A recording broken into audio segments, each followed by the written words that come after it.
ಅಸ್ತಿತ್ವಕ್ಕೆ ತೊಂದರೆ ಆಗ್ತಿದೆ ಅಂತ ಅಂದಾಗ ಮಾತಾಡೋದ್ರಲ್ಲಿ ತಪ್ಪಿಲ್ಲ. ಇನ್ನೊಬ್ಬರಿಗೆ ಕಣ್ಣೀರು ಹಾಕಿಸ್ತೀರಾ, ಬದುಕಬೇಕು.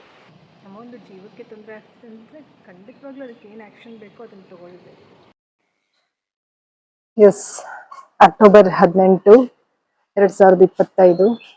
ನಾನು ಸ್ವಲ್ಪ ಫ್ರೆಶ್ ಅಪ್ ಆಗಿ ಇಲ್ಲಿ ಮಾಡಿ ಮೇಲೆ ವಾಕ್ ಮಾಡ್ತಾ ಇದ್ದೀನಿ ಸ್ನೇಹಿತರೆ. ಒಂದು ಹಕ್ಕಿ ಬಂದಿತ್ತು ಇಲ್ಲಿ, ಎಷ್ಟು ಚೆನ್ನಾಗಿತ್ತು ಅಂದ್ರೆ ನಿಮ್ಗೆ ಅದನ್ನ ತೋರಿಸ್ತೀನಿ. ವಿಡಿಯೋ ಮಾಡ್ಕೊಂಡಿದ್ದೆ ಇವತ್ತು ಬೆಳಿಗ್ಗೆ. ಒಂಥರ ಈ ಹಕ್ಕಿಗಳು, ಈ ಒಂದು ಪ್ರಕೃತಿ, ಇದೇ ನಮ್ಗೆ ಒಂಥರ ಮೆಡಿಸನ್ ಸ್ನೇಹಿತರೆ, ಥೆರಪಿ ಅಂತ ಹೇಳ್ಬೋದು. ಏನೇ ನೋವು ಕಷ್ಟಗಳಿದ್ರು ಕೂಡ ಒಂದ್ಸತಿ ಆರಾಮಾಗಿ ಕಣ್ಮುಚ್ಕೊಂಡು ದೀರ್ಘವಾದ ಉಸಿರು ತಗೊಳ್ತಾ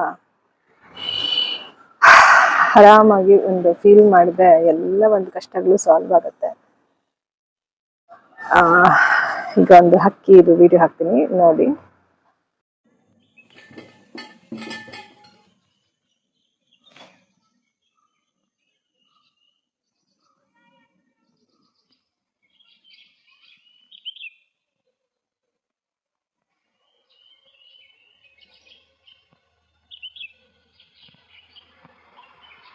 ಎಸ್ ಸ್ನೇಹಿತರೆ, ನೋಡಿ ಪಕ್ಷಿ ಎಷ್ಟು ಚೆನ್ನಾಗಿದೆ ಇದು.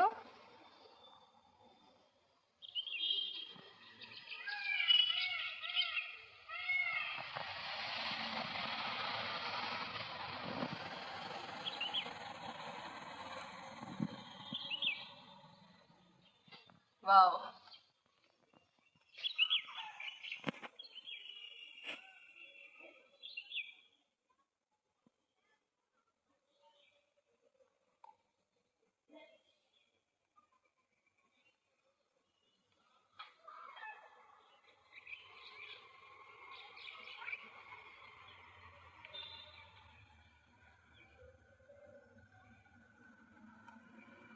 ಎಷ್ಟು ಚೆನ್ನಾಗಿದೆ ನೋಡಿ. ಅದೇನೋ ತಿಂತಾ ಇದೆ ಅಲ್ಲಿ, ಇದನ್ನ ತಗೊಂಡು.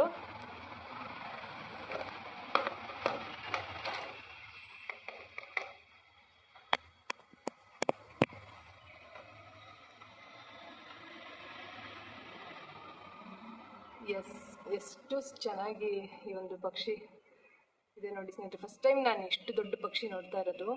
ಅದರದ್ದು ವೀಕ್ ನೋಡಿ, ಕೊಕ್ಕೆ ಎಷ್ಟು ದೊಡ್ಡದಿದೆ, ಏನೋ ತಿಂತಾ ಇದೆ ಅಲ್ಲಿ. Wow wow, super super, wow. ನಾನು ಈ ಥರ ಒಂದು ಹಕ್ಕಿನ ಆಗ್ಬಿಡ್ಬೇಕಾಗಿತ್ತು. ವಾವ್,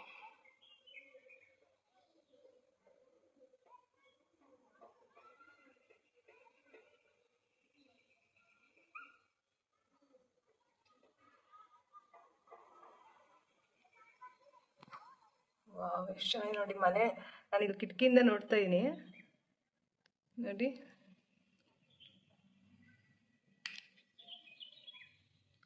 ಕಿಟಕಿಯಿಂದ ನೋಡ್ತಾ ಇದ್ದೀನಿ.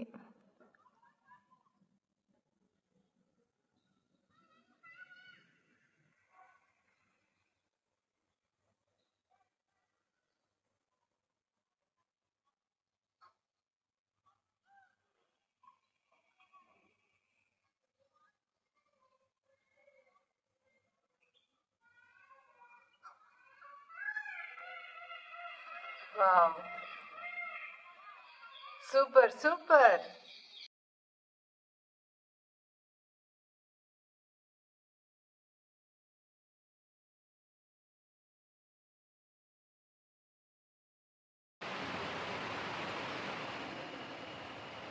ಎಸ್ ಸ್ನೇಹಿತರೆ, ಮಳೆ ಬರ್ತಾ ಇದೆ, ವೆದರ್ ತುಂಬ ಚೆನ್ನಾಗಿದೆ. ಎಲ್ಲ ದೇವರ ಇಚ್ಛೆ, ನಮ್ಮ ಕೈಲಿ ಏನಿಲ್ಲ. ಜೀವನನ ನಾವು ಕಂಟ್ರೋಲಲ್ಲಿ, ನಮ್ಮ ಕಂಟ್ರೋಲಲ್ಲಿ ಇಟ್ಕೋಬೇಕು ಅಂತ ಅಂದ್ಕೊಂಡ್ರೆ ಅದು ಸಾಧ್ಯ ಇಲ್ಲ. ಒಂದು ಶಕ್ತಿ ಇದೆ ಮನುಷ್ಯ ಮತ್ತು ಇಡೀ ಒಂದು ಜೀವಿಗಳಿಗೆ, ಎಲ್ಲದಕ್ಕೂ ಮೀರಿ ಒಂದು ಶಕ್ತಿ ಇದೆ. ಆ ಶಕ್ತಿಗೆ ನಾವೆಲ್ಲ ಬೆಲೆ ಕೊಟ್ಟು ಯಾವ ರೀತಿ ನಡೆಸ್ಕೊಂಡು ಹೋಗ್ತಾ ಇದ್ದಾನೆ ದೇವರು. ಕೆಲವರು ಹಣೆ ಬರ ಅಂತ ಹೇಳ್ಬೋದು, ಕೆಲವರು ಏನು ಎಲ್ಲ ದೇವರಿಚ್ಛೆ ಅಂತ ಹೇಳ್ಬೋದು. ಸೊ ಆ ರೀತಿ ನಾವು ನಡ್ಕೊಂಡು ಹೋಗಬೇಕು, ನಮ್ಮ ಒಂದು ಒಳ್ಳೆಯ ದಾರಿಯಲ್ಲಿ ನಡ್ಕೊಂಡು ಹೋಗ್ತಾ ಇರ್ಬೇಕು.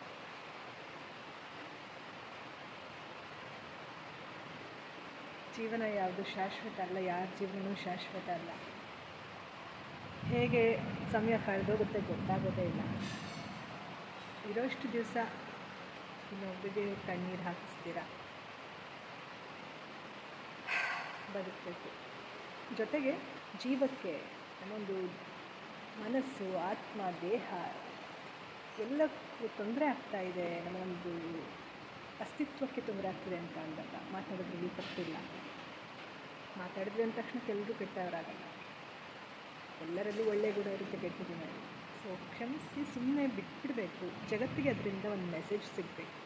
ಎಲ್ಲರ ಒಂದು ಆತ್ಮಕ್ಕೂ ಒಂದು ಪರ್ಪಸ್ ಅನ್ನೋದು ಇರುತ್ತೆ, ಆಯಿತಾ? ಒಂದು ಆತ್ಮ ಇವಾಗ ಕೆಟ್ಟ ಒಂದು ಗುಣಗಳು ಹೆಚ್ಚಿರುವಂತಹ ಆತ್ಮಕ್ಕೂ ಒಂದು ಪರ್ಪಸ್ ಅಂತ ಇರುತ್ತೆ. ಅಂದರೆ ಜೀವನದಲ್ಲಿ ಅವ್ರು ಹುಟ್ಟಿರೋದು ಒಂದು ಪರ್ಪಸ್ಗೋಸ್ಕರ, ಆಯಿತಾ? ಸೊ ಹಾಗಾಗಿ ಇಲ್ಲಿ ಯಾರು ಕೆಟ್ಟವರು ಒಳ್ಳೆಯವರು ಅನ್ನೋದೇನಿಲ್ಲ. ಏನಾದರೂ ನಮ್ಮ ಕಡೆಯಿಂದ ಇನ್ನೊಬ್ರಿಗೆ ತೊಂದರೆ ಆಗಿತ್ತಾ, ಕ್ಷಮೆ ಕೇಳೋದ್ರಲ್ಲಿ ತಪ್ಪಿಲ್ಲ, ಆಯಿತಾ? ನಾನೇ ಹೆಚ್ಚು, ನನ್ನದೇ ಸರಿ ಅಂತ ಹೇಳೋದು ತಪ್ಪು. ಸೊ ಇಷ್ಟನ್ನು ಹೇಳೋದಕ್ಕೆ ಇಷ್ಟಪಡ್ತೀನಿ. ಸೊ ವೆದರ್ ಚೆನ್ನಾಗಿದೆ. ಸೊ ನಮ್ಮದೇನೂ ಇಲ್ಲ, ಅಷ್ಟೇ. ನಾವೊಂದು 0.11% ಏನೇನೂ ಇಲ್ಲ ಇಡೀ ಬ್ರಹ್ಮಾಂಡದಲ್ಲಿ, ನಾವೇನೇನೂ ಅಲ್ಲ. ಎಲ್ರಿಗೂ ಒಳ್ಳೆಯದಾಗಲಿ. ಸೊ ವೆದರ್ ಚೆನ್ನಾಗಿದೆ. ಒಂದು ರೌಂಡ್ ತೋರಿಸ್ತೀನಿ. ಸೂರ್ಯ ಇನ್ನೇನು ಮುಳುಗುವ ಸಮಯ. ಸೂರ್ಯನೇ ನೋಡಿ ಸ್ನೇಹಿತರೆ, ಬೆಳಗ್ಗೆ ಹುಟ್ಟುತ್ತಾನೆ, ರಾತ್ರಿ ಮುಳುಗ್ತಾನೆ ಅಲ್ವಾ? ಇಡೀ ದಿವಸ ಏನು ಬೆಳಗ್ಗೆ ಇರುತ್ತಾ? ಈಗ ಕತ್ಲಾಗುತ್ತೆ. ಕತ್ಲಾದ್ಮೇಲೆ ಚಂದ್ರ ಬರ್ತಾನೆ. ಚಂದ್ರ ಇಡೀ ರಾತ್ರಿ ಇರ್ತಾನಷ್ಟೇ, ಇಡೀ ದಿವಸ ಇರ್ತಾನ ಇಲ್ಲ. ಹಾಗೆ ಈ ಒಂದು ಕತ್ತಲು ಬೆಳಕು ಎರಡೂ ಬೇಕು ನಮ್ಮ ಒಂದು ಜಗತ್ತಿಗೆ. ಯಾವುದು ತಪ್ಪು, ಯಾವುದು ಒಳ್ಳೆಯದು ಅಂತ ಅಲ್ಲ, ಎರಡೂ ನಾವು ಅನುಸರಿಸ್ಕೊಂಡು, ಒಳ್ಳೆಯದು ಕೆಟ್ಟದ್ದು ಎಲ್ಲವನ್ನೂ ಕೂಡ ನಾವು ತಿಳ್ಕೊಂಡು, ಜಗತ್ತಿನಲ್ಲಿ ಎಲ್ಲರೂ ಕೂಡ ಯಾರು ಕೂಡ ಪರ್ಫೆಕ್ಟ್ ಅಲ್ಲ ಅಂತ ತಿಳ್ಕೊಂಡು ನಮ್ಮ ಜೀವನವನ್ನು ಸಾಗಿಸ್ಬೇಕು. ಸ್ನೇಹಿತರೆ, ನಾನಿಲ್ಲಿ ಕೂತ್ಕೊಂಡು ಸ್ವಲ್ಪ ಹಕ್ಕಿಗಳನ್ನು ನೋಡ್ತಾ ಇದ್ದೆ.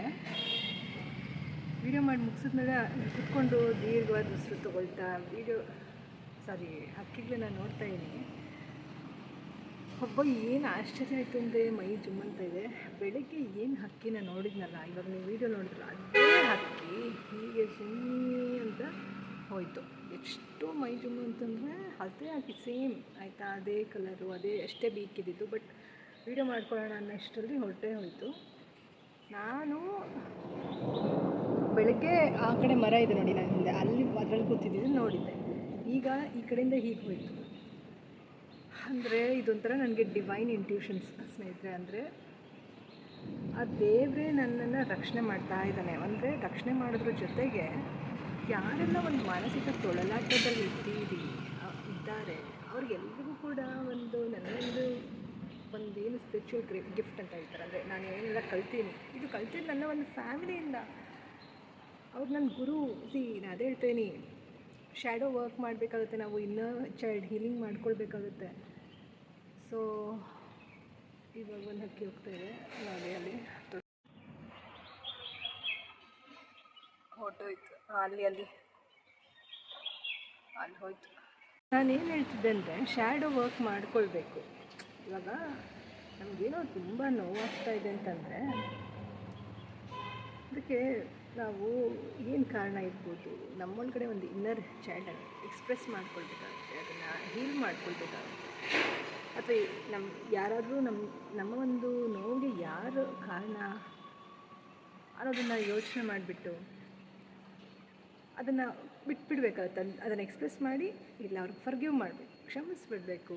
ಆಮೇಲೆ ಏನು ಮಾಡಬೇಕು, ಇನ್ನೂ ಹೀಲಿಂಗ್ ಮಾಡಿಕೊಳ್ಬೇಕು, ಆಯಿತಾ? ಹಾಗಂತೇಳಿ ನಮ್ಮ ಒಂದು ಜೀವಕ್ಕೆ ತೊಂದರೆ ಆಗೋ ಪರಿಸ್ಥಿತಿ ಬಂದರೆ ನಮ್ಮ ವಾಯ್ಸ್ ರೈಸ್ ಮಾಡಬೇಕಾಗುತ್ತೆ. ಅಂದರೆ ನಾನು ಹೇಳಿದ್ದು ಲೋಕಾರೂಢಿ, ಆಯಿತಾ? ನನ್ನ ಜೀವನದ ಅಲ್ಲ, ನನಗೇನು ಯಾರಿಂದನೂ ಏನು, ನನಗೆ ಸದ್ಯಕ್ಕಂತೂ ಏನು ಜೀವಕ್ಕಂತೂ ಏನು ತೊಂದರೆ ಇಲ್ಲ. ನಾನು ಹೇಳಿದ್ದು ಲೋಕಾರೂಢಿಯಾಗಿ ನಮ್ಮ ಒಂದು ಜೀವಕ್ಕೆ ತೊಂದರೆ ಆಗ್ತದೆ ಅಂದರೆ ಖಂಡಿತವಾಗ್ಲೂ ಅದಕ್ಕೆ ಏನು ಆ್ಯಕ್ಷನ್ ಬೇಕೋ ಅದನ್ನು ತೊಗೊಳ್ಬೇಕು. ಆದರೆ ಜೊತೆಗೆ ಹೀಲಿಂಗ್ ಮಾಡಿಕೊಳ್ಳಿ. ಯಾಕೆ ನಮ್ಮ ಲೈಫ್ ಇದ್ದಾಗ ಏನು ದೇವ್ರ ಹತ್ರ ಮಾತಾಡೋದನ್ನು ನಾವು ಅಭ್ಯಾಸ ಮಾಡ್ತೀವಿ. ದೇವರು ಎಲ್ಲಿದ್ದಾನೆ? ದೇವರು ನಮ್ಮ ಒಳಗಡೆನೇ ಇದ್ದಾನೆ. ನಮ್ಮ ಒಂದು ಒಳಗಡೆ ಧ್ವನಿ ಇದೆಯಲ್ಲ, ಪ್ರತಿಧ್ವನಿಯದೇ ದೇವರು. ಸೊ ನಿಮ್ಗೆ ತೋರಿಸ್ತೀನಿ ಯಾವ ಒಂದು ದಿಕ್ಕಲ್ಲಿ ಹೋಯಿತು ಅಂತ. ಆ ಒಂದು ಬರ್ಡು ಬೆಳಗ್ಗೆ ನೋಡಿದ್ದು. ನಾನು ಇವಾಗ ಹೀಗೆ ಕೂತಿದ್ನ, ಇಲ್ಲೇ ನೋಡ್ತಿದ್ನ, ನನ್ನ ಮುಂದೆನೇ ಹೀಗೆ ಇದರಿಂದ ಒಂದೇ ಲೈನಲ್ಲಿ ಹೋಗಿ ಆ ಕಡೆ ಹೋಯಿತು. ಇಷ್ಟು ಚೆನ್ನಾಗಿ